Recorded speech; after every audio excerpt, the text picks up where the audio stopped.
Good morning, live from the Hub Studios in Atascadero. This is a Clarion Voice, and today we're going to talk about how you deal with trauma. So stay tuned.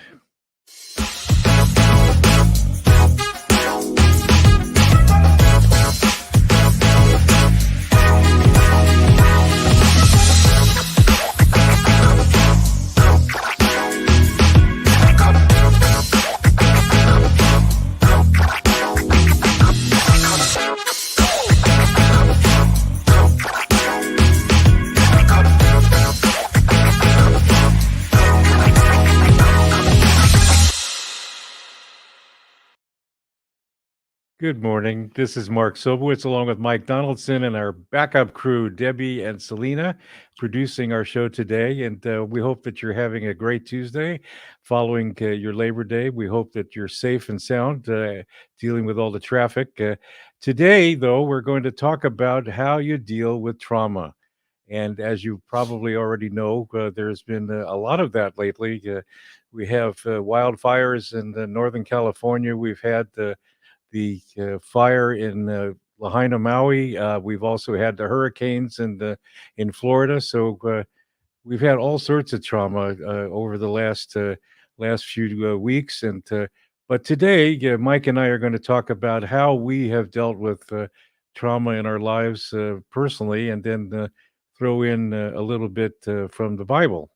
So, anyways, I dealt with trauma several years ago. As a matter of fact, it was in Hawaii, and I think it goes about 12 years ago or something like that. They had an earthquake off the coast of Maui, and what happened was is that there was it was like a 6 point plus earthquake, but it happened within 2 minutes of each other. They had two, which was really kind of, and we were, my late wife and I, Kathy, were on the eighth floor of the place that we were staying at. And so that was kind of scary to begin with, just being on the eighth floor. So we managed to just stay put because we had been through earthquakes in California, many years ago. And so what I remember most is the fact that there was this couple from the Midwest, and they were across the hall from us. Now, of course, as a result of the earthquake, the power went out, and it was dark in the hallway, and you couldn't navigate anything. So the people from across the way opened the door just slightly, and then I was looking out into the hallway, seeing what was going on, also. And when I saw that, I said, "Look, get back into your room, go under the table, and stay there." Because you never know what kind of aftershocks you're going to get as a result of earthquakes. They're all different, and so that was one of my personal reflections about trauma. But I just, stayed calm and just, stayed put. I didn't do anything dramatic and whatever, especially with the nature of earthquakes. Sometimes, especially the one that they had in near Cambria and Hearst Castle many years ago, which took care of downtown Paso Robles quite significantly. So, anyways, that's my thing. I just stayed calm, and that's something that's very difficult for people, to do that in the face of trauma like that. Mike, what kind of trauma can you share about personally? What have you gone through, and how did you deal with that? Good morning. Hello there. Sorry. Good morning. Has anybody addressed the fact that you're wearing a lei today? Uh, well, I am wearing this because I just recently celebrated my birthday last week, How and old are you now, Mark? yes, I'm in the 70 group now. Okay. And so my family had a celebration for me on Sunday, and it was a Hawaiian theme. And so today, if you happen to go to the Target in Paso Robles, you'll see me with the lei and my Hawaiian shirt that I always wear. So, anyways, Anyways, hello. I just thought I'd bring that up. Thank you. I mean, to me, I looked at it's the elephant in the room right now. Oh my goodness. Anyway, happy birthday. Thank you. Trauma. Yeah, just driving over here, man, someone cut me off on the freeway. That was traumatic. No, just Can be. trauma's an interesting thing. In the midst of an event, trauma doesn't always just show up in the midst of, you know, what's happening. It's always later, Right. because you get to be calm, you're dealing with things, and you're trying to, you may be scared, right? But the trauma part of it is that's that indelible imprint that stays with you unless it's dealt with. I saw, well, okay, we'll get into that in a minute. I don't want to jump too far ahead. So went through the Hurricane Aniki, which was on Kauai, and that uh, there's a lot of glorious things that happen with that. The fact that I've never been through a hurricane, and like I was calling my dad, who was from Florida. Spent time in Florida, and so he'd been through some. He says, "Well, do this, do that, blah blah blah," and that's the last time I talked to him on a regular telephone for 6 months. We had to go down to a phone bank because all the phone lines were down. Wow. So Yikes. if I wanted to call him, I had to get in my car or any kind of vehicle or walk down, from where we were to a local phone bank. The nice part was you can call anywhere in the world for free. Ah, okay. Well, that's good. Yeah. See, there's some nice things I know. There are.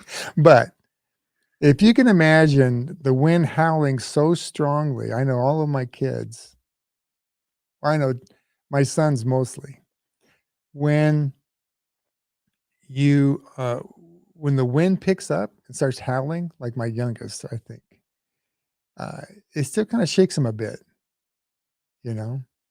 Um, he's there he's in Tennessee now, so he can get some winds from tornadoes and things and storms that come through there, and it'll kind of rattle him. That's trauma, Yeah. right? Now, how do you deal with that? Right. You know, it used to be a traumatic thing for me because in my younger years, I used to get a lot of tickets. Not a lot of tickets, but because you're not doing anything well or doing anything smart or doing anything that you're supposed to be doing or following the law, every time a cop would pull in behind you, you think, "Oh my gosh, Ah, right. what am I doing?" That's the And you tighten up a little bit, yeah. and I I don't remember when it was, but all of a sudden one day that happened to me, and I go, "Why am I doing? I'm doing nothing wrong." I mean, Well, I think it's the residual effect of the initial incident that occurred, you see. that's trauma, And that's also PTSD because if you think about it, post traumatic stress, right? Is yeah. caused by trauma. And so I think that the people in Maui and in Florida that have experienced these most recent disasters are probably, to some extent, going to deal with that in some form, because they may not have reacted immediately, but it's going to have a residual effect, especially the people in Lahaina, Maui, because of the fact that, the whole place was destroyed, and so basically we're thinking of survival initially, to get away from the fires. And then after the adrenaline stops flowing in the midst of being in survival mode, Now you have the trauma of not having a house yeah. And or a you vehicle see, that's the thing or that people food don't recognize. or family. Yeah, losing family. I mean, there's still, I was reading online, there's still 385 people that are not accounted for from the disaster and the wildfire in Maui.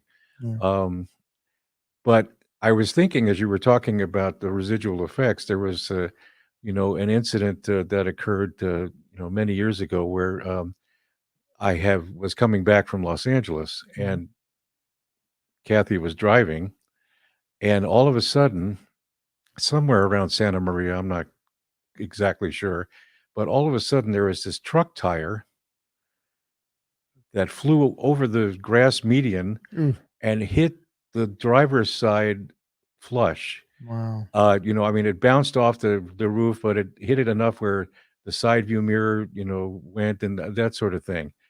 Now, Kathy still had to drive, so she had to focus on doing that.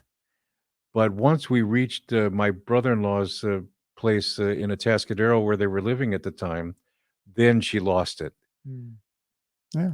You see, and so I'm thinking about that as the residual effect. So everybody reacts to trauma differently, but it's the residual effect afterwards that determines, what your future is going to be as far as how you deal with that kind of incident in the future. So, We hide trauma in our body. mhm. There's ways to release that. We pray for people, and God supernaturally does that. And sometimes it's through, like, just saw this one guy who was a masseuse. He talks about how women carry sexual trauma in the creases between their legs and their abdomen. And he says when he first puts pressure, in this crook area, that, a lot of times, they'll start kind of giggling. He goes, that's a sure sign that they're hiding trauma there. Hmm. That's weird. He says, because when I stay at it and start getting deeper, then they start crying and all the trauma comes out. Oh, okay. Isn't that interesting? Very. I But mean, yeah. but that's how people can get, like, even cancer, because they say that they have traumatic things happen either in childhood or whatever, and or adulthood, but they internalize it, Right. you Okay. know. Yeah, I think So that that's I what does the think that Bible that say about that? well, I was thinking about when David was being chased by Saul Yeah. originally, and so there And was he was hiding out in the hiding cave. out and hiding Yeah, out in the cave, right. and the trauma from that, resulted in I mean, eventually David became king, but the trauma of, feeling that you're being attacked for nothing, I mean, it was just Saul's zealousness, I should say, that, to make sure that David didn't get to be king and whatever. It was like a power struggle, so to speak. But the trauma that occurred to David, I think, came across when he became an adult because he had to deal with, the issues of adultery and things like that, but also the issue of his sons coming after him, because of, the residual what started out, where David was a man of God, man after God's heart, started out, that way, but then it turned out, that his sons turned the other way, as far as, and so I can imagine the residual effect, that occurred to David because in his case, I think he was repentant in his heart. I think, I mean, he At recognized, the end. yeah, he recognized that, he did all these things that were wrong and were not in the will of God, and so he repented as a result. And so I think sometimes from that standpoint, I think trauma is good in a way because at least it turns you to be more dependent on God. I think, and Well, if you recognize what is going on, because I heard this great analogy. It says, if you squeeze a lemon, what comes out? Lemon juice. If you squeeze an orange, you get orange orange juice. juice. Okay. If you squeeze a person, out of what fills them is what comes out. So if under pressure, they have, they blow up, they get mad, they have, fits. And Right. 'cause I've known people like that, I've probably been like that. But that is a sign of a greater problem, not the issue at hand, but something that's deep inside that needs to be repaired or redeemed, right? Yeah, I think so because I really believe that aside from providing the basic essentials to these people that have lost their their homes, things of that nature, or dealing with the grief of losing a loved one and whatever, I Yeah, think that they have to deal with the emotional result of that. yeah, but you're talking months and years, you know. There's and it's great, when they have a tragedy at a school, they immediately assign counselors. But a lot of times the kids are going, "Yeah, no, I'm fine." Right. They say that And years then. down the road because they don't know. You don't know what you don't know. It's just being aware. You just be aware because if you're aware about who you are and what's happening at the time in your life, then you can say and just you just got to ask the question, what's causing me to react like this? Mhm. You know, and I it's pent up trauma has and it has been, to come out. I mean, in it, some way, you have to deal with it. well, you have to be healed. Yeah. Um, I don't know. I'm just thinking that kids are, at a younger age are impressionable, Hmm. Yeah. and so when they become, young adults or teenagers or whatever, it comes out in, you know, many different ways and whatever. And I think that the core issue of dealing with all these disasters that we've dealt with recently is the fact that they need to deal with what is going to be the long-term effects of dealing with loss in a person's lives. I mean, because I think that sometimes it turns the person more to having a relationship with the Lord. You think so? In some cases, I'm not saying it's gonna happen in all cases, but I think it's just I think it develops a closer relationship with the Lord. It's like, okay, it's More of like like a dependence upon him, yeah, right? It's like Job, for example. Job had everything taken away from him, Mhm. and, he didn't do anything wrong. It was just, Right. and so afterwards, after he, acknowledged his, anguish over losing his family and losing, everything material, he turned more to God, and then God rewarded that by, giving him even more than what he had before. So Job turned to God after going through the torment, of loss and all that, and I think that when people Well, go he was already a righteous man. You got to make that point. It's not like he had turned away from God. right, He, no, he didn't. in the beginning, it says, "What about Job? He's a righteous man, right? So he's right standing with God, Mhm. And then all this happened to him. It's just that he didn't turn away during what was going on with him. He didn't blame God for all the things that were happening to him. Well, that brings up the point that if you're dealing if okay, trauma is unexpected Yeah, most of the time, right. okay.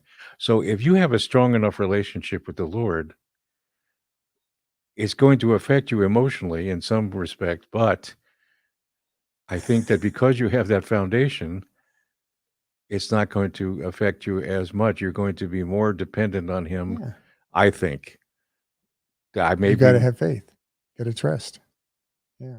Well, you know, if this is why he says if you have if you have faith in the small things, I said, mhm. think I said that correctly. Then when the greater things come, it's easier to have faith because you walked through a trauma. Could be a small thing, a smaller thing, but then when the greater things come, you don't abandon your principles, your God, who you are, because you've seen the good results of being faithful and sticking with your faith and not just abandoning God because something happened to you. Does That makes Well, sense? yeah, because I dealt with that with when I lost Kathy. Right. That's exactly, Good, I mean, good, that's good the, example. Yeah. I had the foundation set. Yeah. I went through the trauma. I still go through it, and as far as thoughts are concerned, but I have grown as a result of that. I didn't, shake my fist at God and say, "Why did you do that?" I mean, I just accepted the unexpected. Accepted the unexpected and dealt with it uh, accordingly. Because Yeah. I'm sure you took a moment to ask why. well, sure, because I was Everybody does. I don't know who doesn't. right. I was praying, "Don't take her, please." That's what I was saying when she was in the hospital, right? Mm. Um, but God had different ideas, and I don't look at that as a negative necessarily. I mean, it was very painful, but I think in the long run, if I look back on it, God had a plan, and I dealt with it, Yeah. because I was obedient to Him. Well, how much have I look at you, Mark, from that point, and I say, how much has Mark Sobowitz grown from that point? Leaps and bounds. And I think we've talked about this before. I don't think you would be in the place where you're at today, Right. faith wise, in your belief in trust in God, if you hadn't gone through that trauma. Okay. There you go. I mean, that's the positive trauma. If there, I mean, people don't look at trauma as a positive. Oh, Right. good. Okay, bring on the trauma. No, that's not what we're talking about here. It just you have to, you have to deal with God. Okay, God had a plan for me, Yep. and so And still does. yeah, He still does. Right. Absolutely. So, Yeah. anyways, I just think that the core issue to my way of thinking is the dealing with the emotional and mental aspects of trauma and what it's going to result in, because what the people in Lahaina and in Florida have dealt with, I mean, I'm sitting there watching, and I'm miles away, and I'm watching the anguish of these people, and Yeah. I'm feeling for them, but I'm thinking, okay, how would I deal with having everything taken away? Yeah. I don't know. I mean, I just don't know how I would deal with that. I know that the foundation would be there, and like we've been talking about, but I just I don't know. I mean, I don't want to remove myself from that situation or put myself in that situation, but how do you know how you would react if everything was taken away from you? Yeah. I mean, if you've taken the time to think about that, reflect, meditate, Oh yeah, and think about, who would I be? What would it look like for me? That is an important thing. Kim and I separately have done that where and it was weird because it happened at the same time okay, and we didn't talk about it. But this 2-week period, we just kind of dealt with this thing where, you know, would I still serve God? You know, you gotta ask these questions and then you come up with a definitive answer. Yeah, I think I'm gonna, or gee, I don't know. You still don't know. But it's funny because I kind of brought it up. It's not a really easy subject just to kind of bring up. right.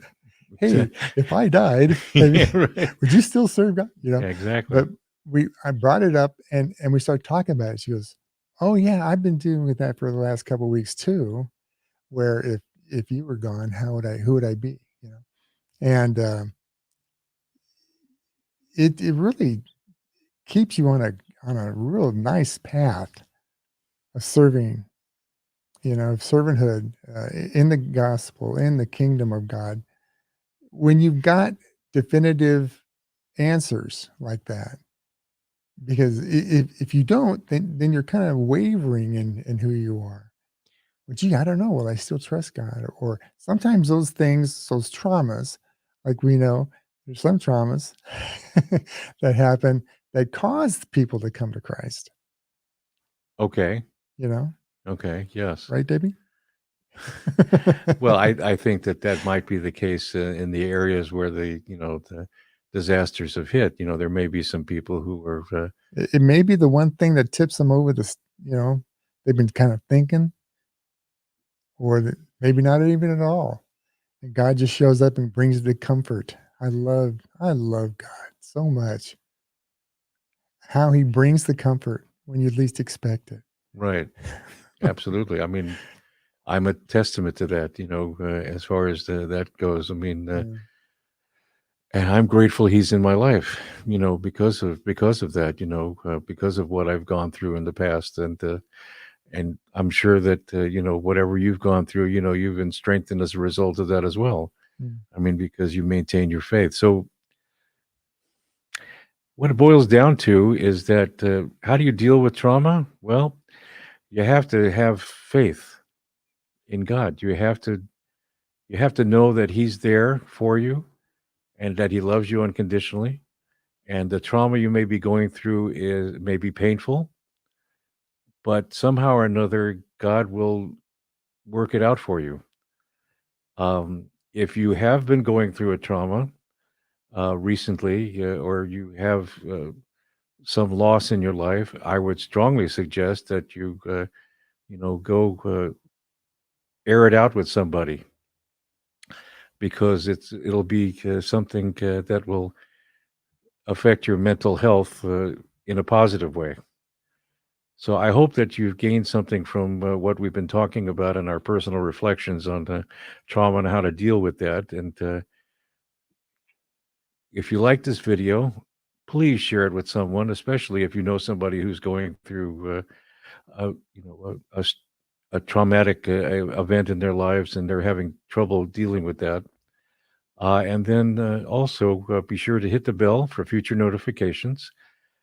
And we will talk to you in the next week. This is Mark Sobowitz with a clarion voice.